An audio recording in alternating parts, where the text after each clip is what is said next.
উত্তোলিত হতো, আল্লাহু আকবার স্লোগান যদি প্রত্যেক গ্রামে অঞ্চলে আল্লাহু আকবার ধ্বনি উত্তোলিত হতো, দেখবেন রাম বাম নাস্তিক মুরতাদের বাচ্চাগুলো পেছন দরজা দিয়ে পালাতে বাধ্য হতো। পালানোর জন্য রোড ঘাট খুঁজে পেত না।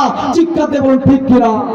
এজন্য মুসলমান ভাই আমার, এই ইসলামকে কায়েম করতে গিয়ে যদি আপনাকে আমাকে এই জীবন দিতে হয়, বালাপাড়া মাটি ইসলামের মাটি, বালাপাড়ার মাটি ইসলাম প্রেমিকদের মাটি, বালাপাড়ার মাটি আল্লাহ ওয়ালাদের মাটি, বালাপাড়ার মাটি কোরআনের ভূমির মাটি।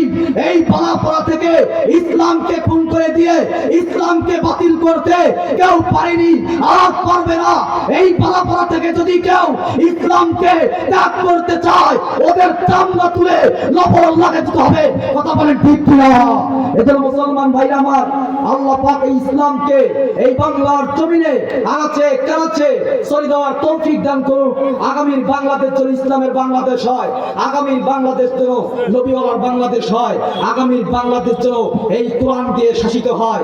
আর এই কোরআন শাসিত করতে গিয়ে যদি আপনাকে আমাকে ঘর বাড়ি ত্যাগ করতে হয়, আপনাকে আমাকে যদি স্ত্রী সন্তানের মায়া ত্যাগ করতে হয়, এই ইসলামকে প্রতিষ্ঠা করতে গিয়ে আপনাকে আমাকে যদি বিধবা হতে হয়, এই ইসলামকে প্রতিষ্ঠা করতে গিয়ে আপনার আমার সন্তানের মায়া যদি ত্যাগ করতে হয়, এই ইসলামকে কায়েম করতে গিয়ে যদি আপনার আমার বুকের তাজা রক্ত বিলিয়ে দিতে হয়, আমরা মুসলিম উম্মাহ সবটুকু প্রস্তুত করতে রাজি আছি।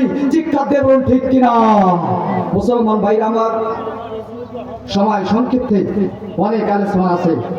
আল্লাহ পাক কতটুকু কথা বলেছি কোরআন ও হাদিস থেকে, আল্লাহ পাক এই কোরআনটাকে বিস্তার লাভ করা তৌফিক দান করুক।